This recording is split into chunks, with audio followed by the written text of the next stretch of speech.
What is up, everyone? It's Joe from Get Good Drums. I've got my session up that I made for the Benny Greb signature pack playthrough that I did. And I thought it could be cool to sort of do a project walkthrough with you, to show you what I did, why I did it, and how I did it. So this is the session. As you can see, it's pretty basic.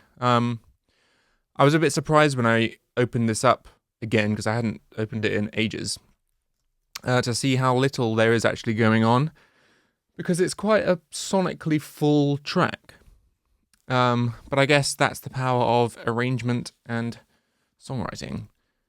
Sounds like I'm blowing wind up my backside, but I'm not. Just saying, you can do a lot with a little. It might not look like a little to you, but it is to me. I normally have got umpteen layers going on. But anyway, it's not mixed. This is just a songwriting session. I used to mix as I write, but when I have the huge privilege of getting Nolly to mix my GGD stuff for me, I don't really tend to bother anymore. So it doesn't sound amazing. It sounds fine for the purposes of this video, but it doesn't sound amazing. But if you did miss my Benny Greb signature pack playthrough, I'll just play you a little bit of it.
So you get an idea of it. It's kind of like a carnival-y, maybe even like leprous kind of track I was going for.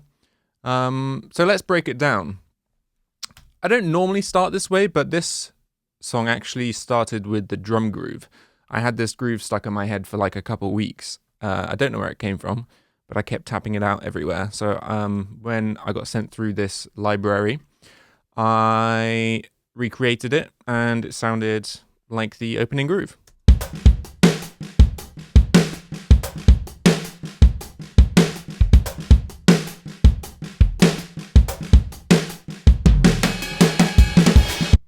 I thought it would be cool to sort of end it with that kind of drum and bass fill. So originally the groove was just on the hi-hat, but when I saw all the amazing sort of articulations and stuff that I could play with in this library, I really wanted to try and utilize them in a musical way. So I orchestrated it round everything, basically. And there's still a bunch I never used.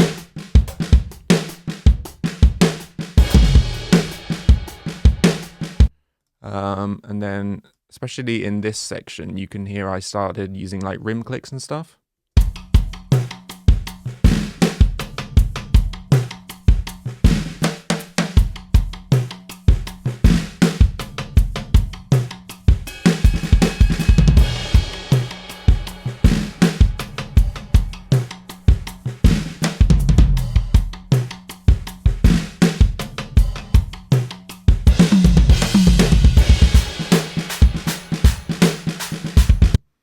Cool. So I reckon what we should do is go section by section, and I can kind of break down the layerings for you.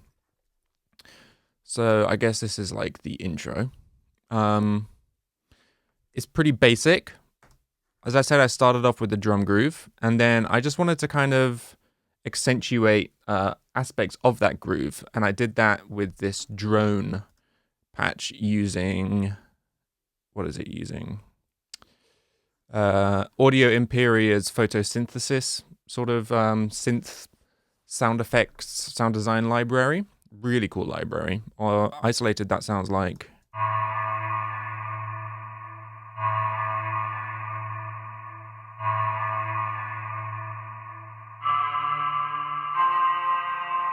Right? Really basic, just on the beat.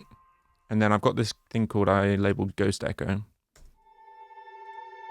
is probably, yeah, photosynthesis again. And it just kind of gives it like an eeriness. I thought about just having the groove by itself, but I really thought having these in really adds to it.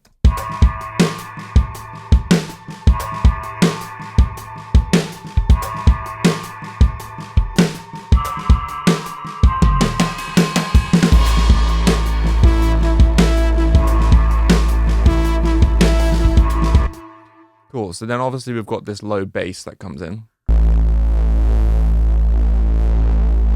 And that's just a really simple kind of modulating, is that a saw wave? I can't remember. I think so. Which I put a unison on, which is like a multi-voice, and I think I'm just automating the bend of that with this LFO.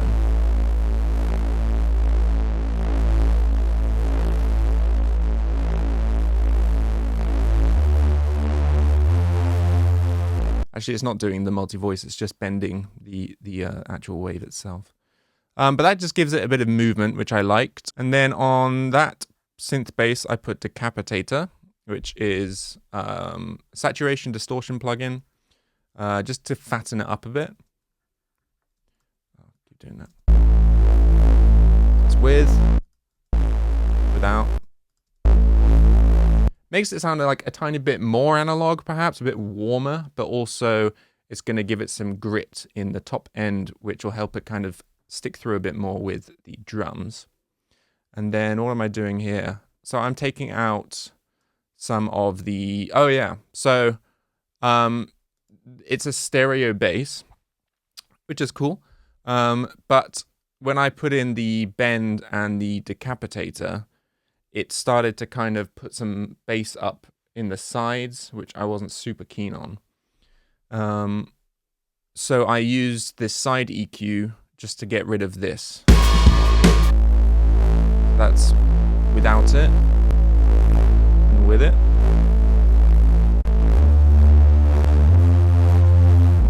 Because I really want that sub to remain pretty central. I could have just sort of put everything below 100 as mono, but I didn't mind like a bit of movement, but I wanted it to mainly be in the center. Then we've got this alarm channel, which is using Diva, which is an amazing, really analog sounding software synth. And on here I've got a delay and just a very basic EQ boosting some high mids. So without. So it's already got reverb and delay on, but I put another delay on. And when you mix like delays, which isn't something I've ever really messed around with before, but obviously have here, it gave a really cool sort of, a bit more of a kind of chaotic delay sound of things kind of bouncing around weirdly, which I really liked. And then, yeah, just boosting some of those high mids.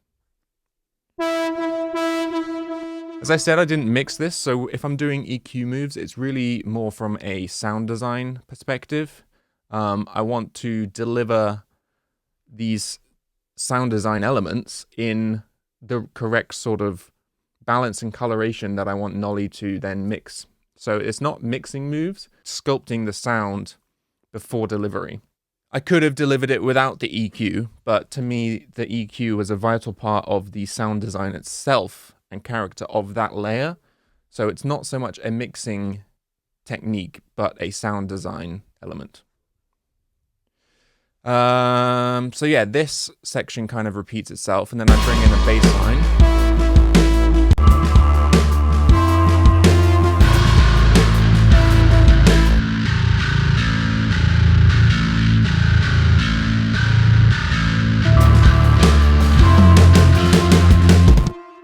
Really simple bass line, just octaves on my ding wall. You can hear that it's not the cleanest of takes, but when I'm doing genres like this, I don't mind them not being super clinical and clean, because I think a bit of imperfection adds a degree of character to it, right?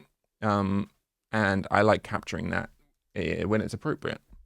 For that, I'm just using the Neural DSP Dark Glass on these settings. And then we go into this kind of very, very brief bridge pre-chorus section.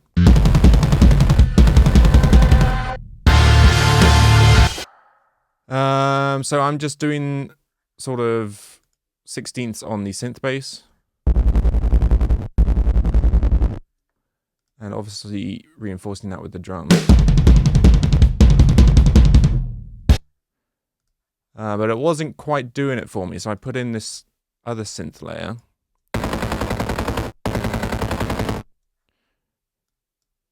Which I designed using Serum. I started with this downed preset. Because it kind of had like the percussive sound that I was going for. On its own. Pretty cool. I think I may have put some... Oh no, I didn't.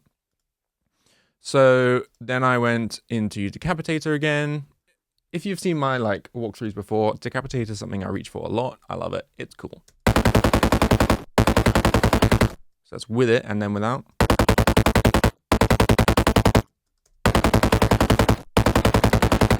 So even though it's maxed out and unpunished, it's actually quite a subtle difference.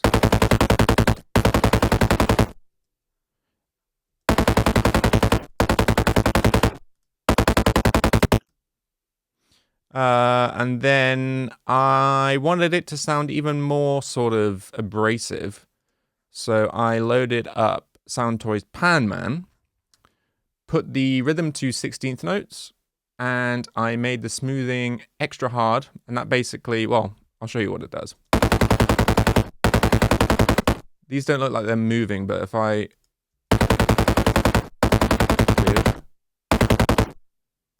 Oh, that's why, idiot. So you can see these red lines are moving. If I slow it down, you can see it represents. And this smoothing will make it smooth between the two sides. But I wanted it to be really, really abrasive. So put the smoothing all the way down. Put it to 16ths. And it's basically doing one of these notes each side. So it's left, right, left, right, left, left, left, left. And I thought that was really cool.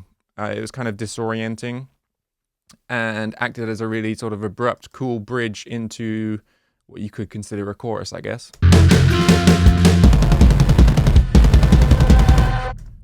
That I did a ramp using Audio Imperia's Artifact plugin. This is crazy. Cool for all sorts of sound design.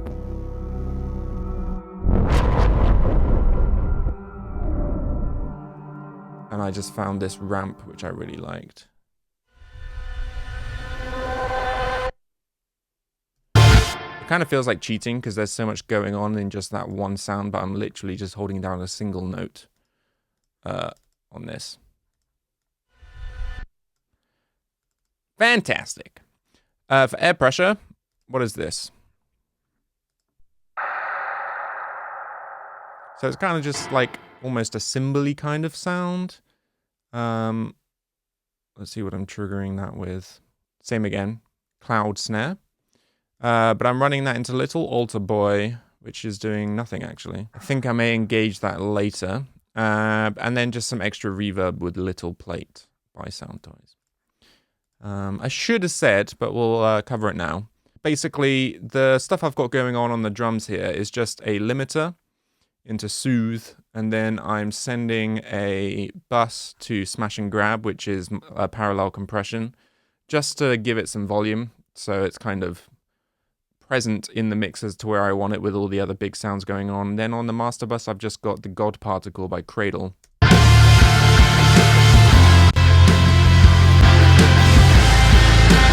just act as like some shine and some volume on the master bus. It's a really great plugin. You should check it out.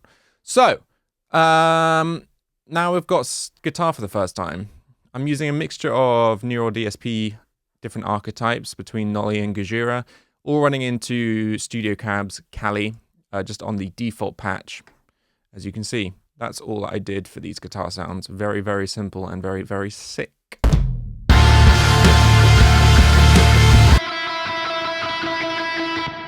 So we've got some reverb on these two high lines.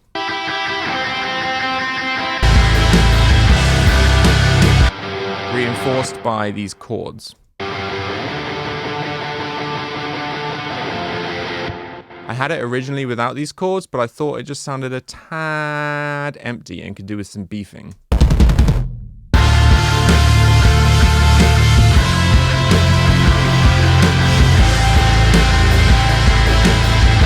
You almost don't notice the lower chords, but without it, especially once you've had them in, you can really hear what's missing without them. That's something I do quite a lot, especially if you're doing like higher stuff on the guitar.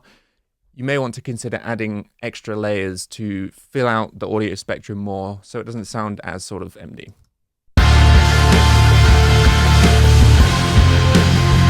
And you can hear, compared to the higher notes, they're really quite quiet.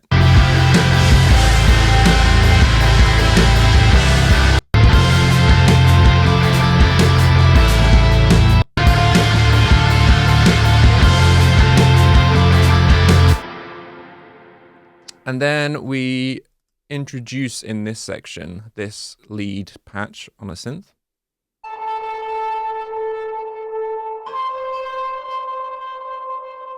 Which is using Audio Imperia Jaeger. It just acts as a sort of melodic line to kind of counter the other melodic line we've got going on the guitars and just to fill out that space further. The synth bass is following the root notes of the bass.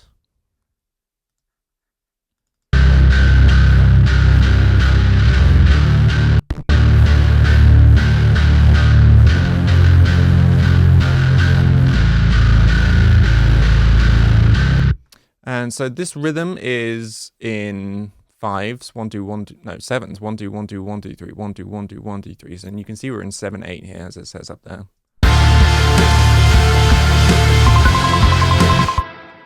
Let's move that back down.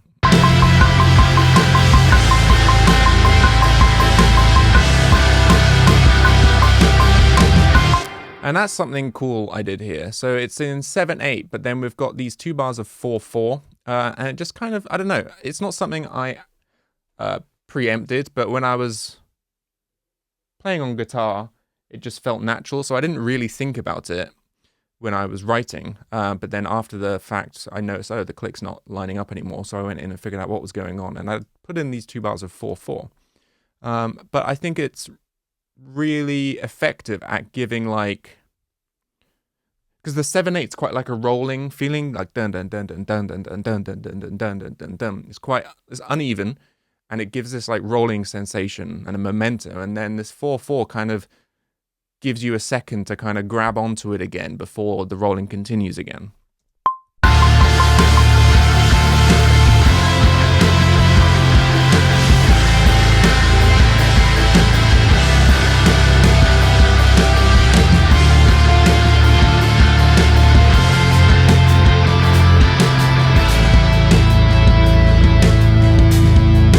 Back into the original groove, which is also in 7/8.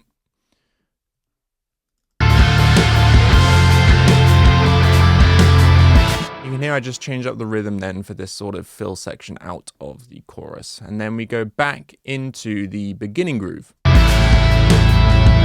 we're back home.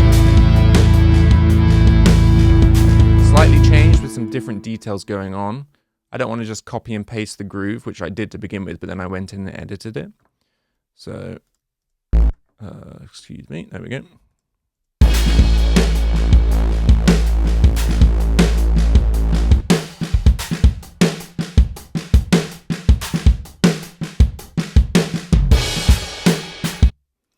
It's a really cool groove.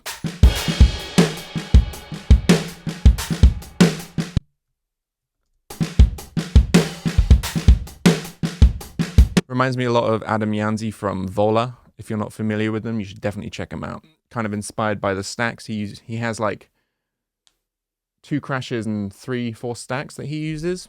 Really unique sound, but really, really sick and very percussive. And I was definitely inspired by him for this track, for sure. So then we've got a shorter verse.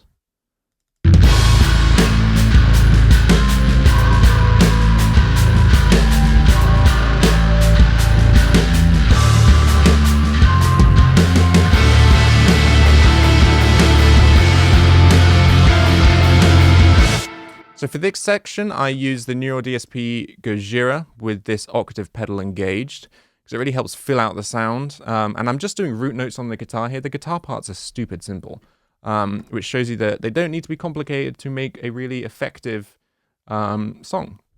Because I'm not a good guitarist, so oftentimes I have to find other ways of making my songs interesting, which is why I used all these interesting rhythms and sort of stacks and different percussive sounds, right? Something I thought would be cool here was do like a feedback ramp. For this, I literally just cranked my monitors and held up my guitar to them and recorded it.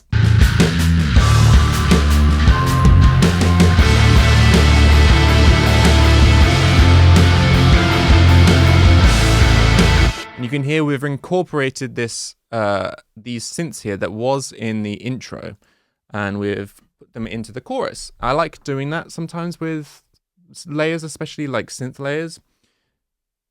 It makes it feel familiar somehow, but maybe you're not totally sure how if you're not totally familiar with the song yet. But it feels nostalgic or familiar, or it feels like you've come home again. Stop hitting the microphone stand. And I think that's a really cool trick you can utilize, right? To make your choruses catchier, more familiar, but also still unique.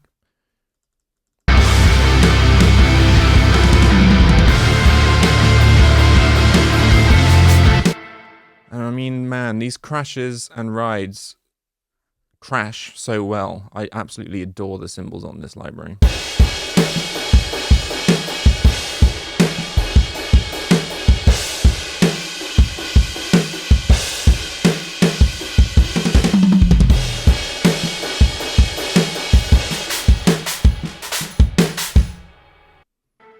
Just really experimenting and having fun with the different sounds in this library and rhythms around it. I adore Benny Greb's signature cymbal range. I love the earthiness to them, and I think they sit in a mix so well. I've actually got the 20-inch sound crash myself. Sound ride, sorry. And yeah, I love it. So now we're going into a new section of Uncharted Waters. It was the bass and drums that I did first here.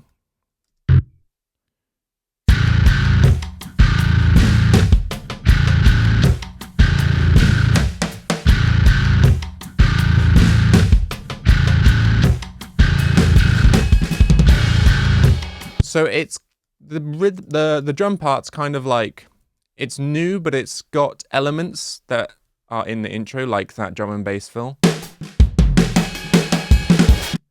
Right, that is slightly altered, but it's there. Again, a callback. It's all about incorporating 3 themes throughout your songs, right? That's what I love to do anyway. A stupidly simple bass line, just accenting on the root note.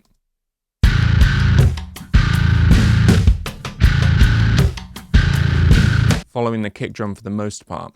This drum rhythm I was really, really happy with. As I said earlier, there's a ton of articulations available to you in this library. Just all kinds of crazy things which you'd never think to find, basically.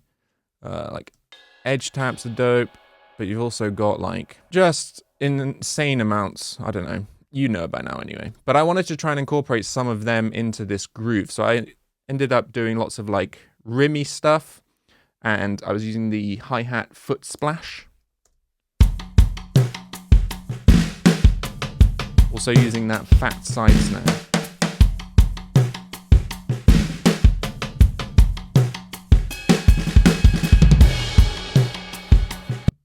There's that foot splash. Really cool, just little sort of thing to even out the stereo field. If you do a crash, you can also like add a foot splash.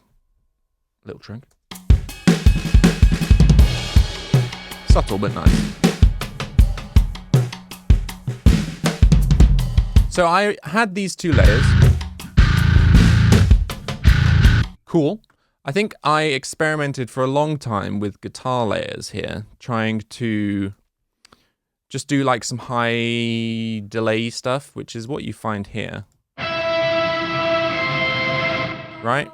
But it came in too suddenly for me, so I was like, well, heck, it's not working. Let's try something new. So I grabbed a piano, which I think again is the Audio Imperia Clavier piano.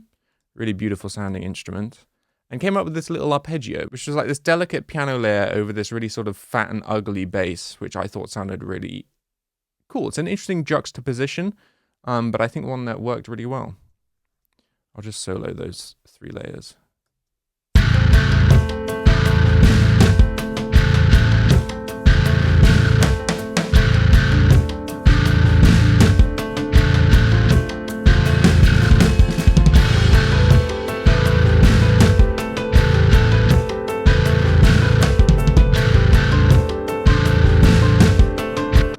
And then I harmonized that rhythm.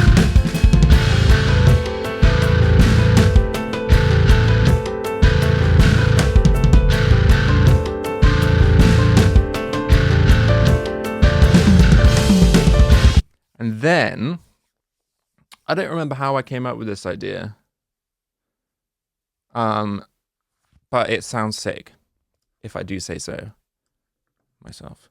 But before we get to that, sorry, I'm getting ahead of myself. Let's have a look at these layers. So we've got something I call distorted whale cries, which will be using photosynthesis.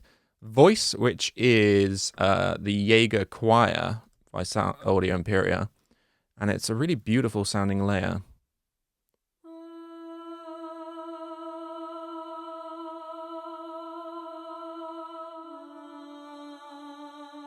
Really stunning, just single female voice. And I put repeater, a delay, and then a pan, just so it's panning left to right slowly. And I really love that layer in here. It's quite subtle.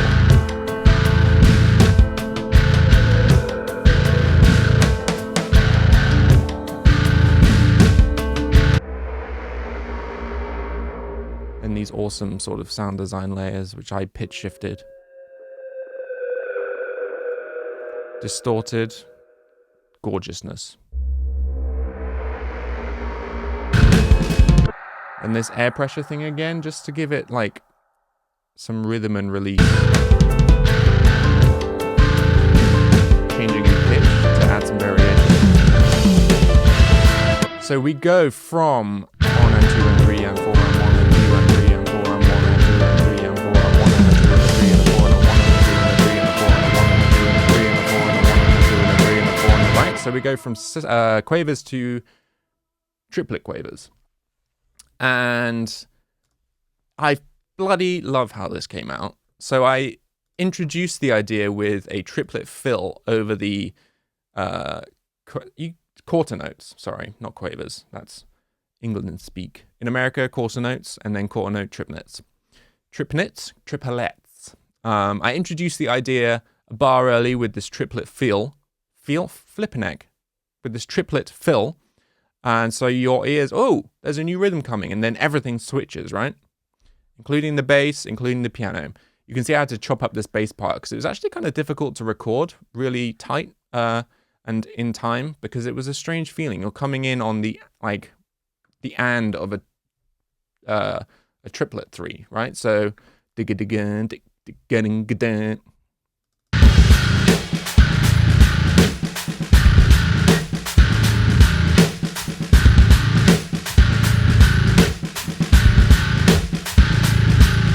So I had to do some editing there just to get it nice and tight for this section because I did want this to be nice and rhythmic. You can hear the shift happen on the piano. To like a swung triplet feel, right? Sounds kind of weird on its own, but add everything else in, it sounds really sick.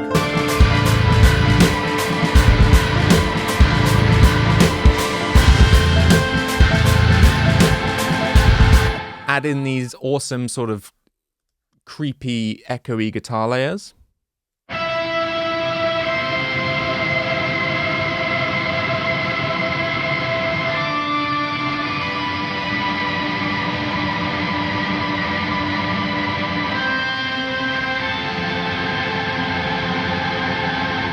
So is there no delay on that? Oh, I remember what I did. So I recorded this through my quad cortex, but just like used it as a DI box essentially for this, which sounds really bad, but whatever. But one of the cool things about doing that is I could put a delay on the quad cortex before it hits the amp. So we get that kind of post-rocky delay effect. That's what I did. So there is a delay on it, and then that runs through this with the octave pedal and then into a reverb. And it creates these really kind of eerie guitar layers. And putting a delay before the amp signal means that each time the delay kicks in, that's getting amplified through the guitar amp. Whereas if you put it afterwards, you don't get the same amount of gain each time it repeats.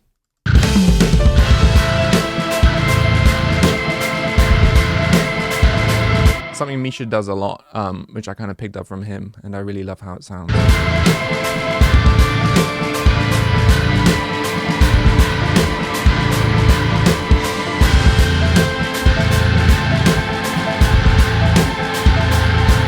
Also introducing some double bass on the drums here. Digga digga.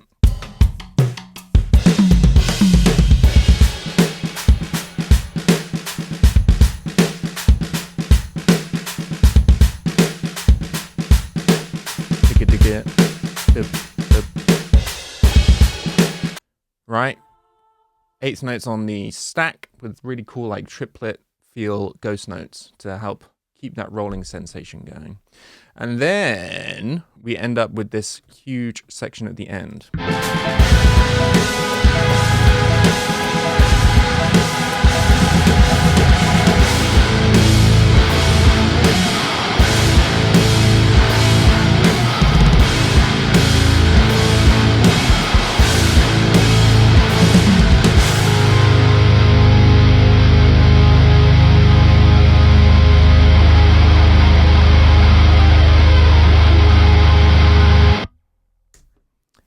Massive. So we did the feedback ramp again, and I think it's a really cool sort of transition effect. Open up on the crashes coming into that section, so you kind of get an anticipation that something's coming, right? Go from short to big open.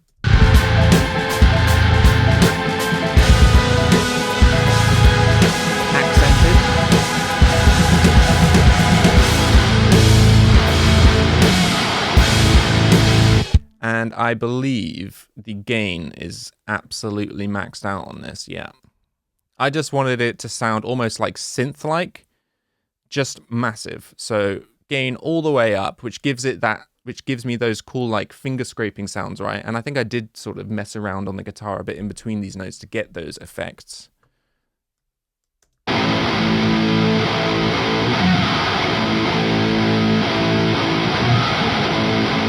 Gives it a messiness, an organicness, a darkness. I really loved it. And then I got this alarm synth again, accenting certain parts, yeah?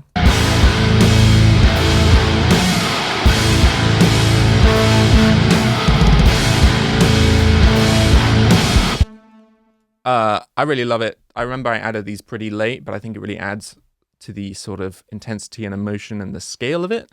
I remember I said to Nolly, I wanted them to sound like almost like a war horn. And it gives that kind of effect, I think.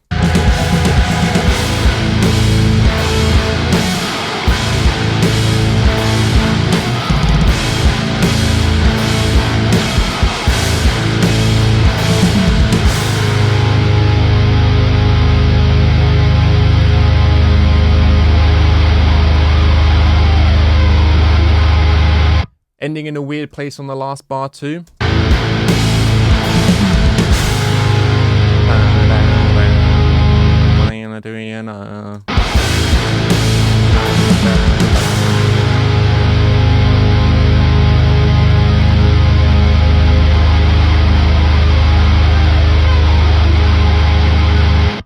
So there it is. I was really, really proud of this track. There's a lot of things I hadn't really experimented with before. And especially that piano section I thought was really, really cool. Yeah, and I was just really proud of it. So I was happy to show it to you guys. I hope there's stuff in here that you pick up and can use on your songwriting productions. Steal my tricks. Maybe try and recreate the song from scratch. I'd love to hear that. That'd be cool. If there's any questions on anything, please leave it in the comments and I'll do my best to get back to you. But yeah, you can pick up all the GGD software in this video from getgooddrums.com. The Benny Greb signature pack is really something rather special, I think. Something quite unique and yeah, a set of really unique tones which I haven't really heard anywhere else. Thanks, Benny. And thanks, GGD. Thanks, us. Okay, I'll catch you next time. Bye.